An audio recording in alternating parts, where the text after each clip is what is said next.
Aneh banget deh, orang-orang kok bikin sourdough nggak pakai ragi? Nih, kalau pakai ragi tuh hasilnya kayak begini. Harusnya tuh bikin sourdough yang bener pakai ragi tahu. Oke, sebelum dihujat ya, ini tuh aku ngasih tips aja. Jenis rotinya tuh adalah roti Polish ya namanya. Kamu tinggal ikutin aja cara aku seperti ini. Ini kamu nggak perlu ngerawat bakteri lama-lama. Ini cukup dalamnya waktu 8 jam lah. Ini udah bisa bikin sourdough yang kayak aku bikin tadi. Nah, ini tinggal masuk ke tahap pembuatan adonannya aja ya. Tinggal kamu ikutin yang udah aku tulis di sini. Ini yang penting restingnya panjang ya. Proses restingnya itu ada 4 kali total restingnya. Terus ini proses stretch and fold. Jadi proses ini dilakukan sebanyak 2 kali ya. Di resting 30 menit, terus kita stretch and fold lagi dan kita resting 30 menit lagi. Dan terakhir baru ini kita bentuk ya adonannya. Dilebarin dulu, terus kita shape ke tengah kayak gini dan kita lipat ke dalam sampai padat kayak gini. Baru kita proofing terakhir selama 1 jam. Ini karena aku nggak punya baneton nggak apa-apa. Kita pakai baking paper aja yang udah ditaburin sama tepung biasa dan tepung beras. Udah deh, setelah 1 jam ini kita sayat dan kita masukin ke dalam bowl yang udah dipanasin di oven. Terus ini kita panggang selama 60 menit ya. 20 menit pertama itu dengan suhu tinggi dan 40 menit terakhir di suhu 200. Ini dia hasilnya, cakep banget kan? Lupa, tapi ini namanya Polish ya, bukan sourdough. Ntar diomelin lagi.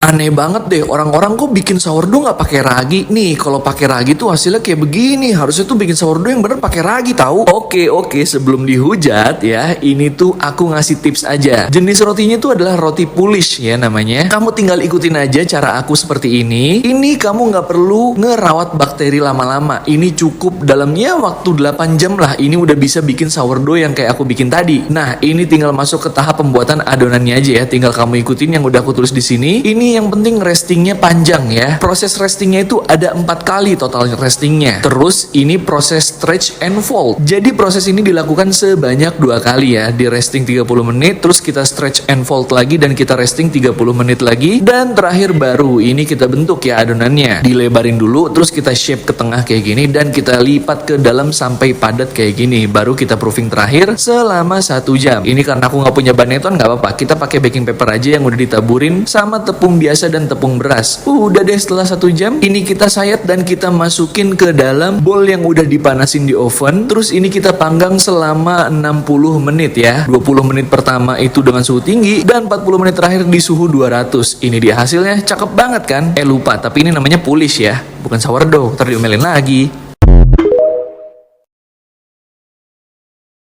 Aneh banget deh, orang-orang kok bikin sourdough nggak pakai ragi? Nih, kalau pakai ragi tuh hasilnya kayak begini. Harusnya tuh bikin sourdough yang bener pakai ragi tahu. Oke, sebelum dihujat ya, ini tuh aku ngasih tips aja. Jenis rotinya tuh adalah roti Polish ya namanya. Kamu tinggal ikutin aja cara aku seperti ini. Ini kamu nggak perlu ngerawat bakteri lama-lama. Ini cukup dalamnya waktu 8 jam lah. Ini udah bisa bikin sourdough yang kayak aku bikin tadi. Nah, ini tinggal masuk ke tahap pembuatan adonannya aja ya. Tinggal kamu ikutin yang udah aku tulis di sini. Ini yang penting restingnya panjang ya. Proses restingnya itu ada 4 kali total restingnya. Terus ini proses stretch and fold. Jadi proses ini dilakukan sebanyak 2 kali ya. Di resting 30 menit, terus kita stretch and fold lagi dan kita resting 30 menit lagi. Dan terakhir baru ini kita bentuk ya adonannya. Dilebarin dulu, terus kita shape ke tengah kayak gini dan kita lipat ke dalam sampai padat kayak gini. Baru kita proofing terakhir selama 1 jam. Ini karena aku nggak punya baneton nggak apa-apa. Kita pakai baking paper aja yang udah ditaburin sama tepung biasa dan tepung beras. Udah deh, setelah 1 jam ini kita sayat dan kita masukin ke dalam bowl yang udah dipanasin di oven. Terus ini kita panggang selama 60 menit ya. 20 menit pertama itu dengan suhu tinggi dan 40 menit terakhir di suhu 200. Ini dia hasilnya, cakep banget kan?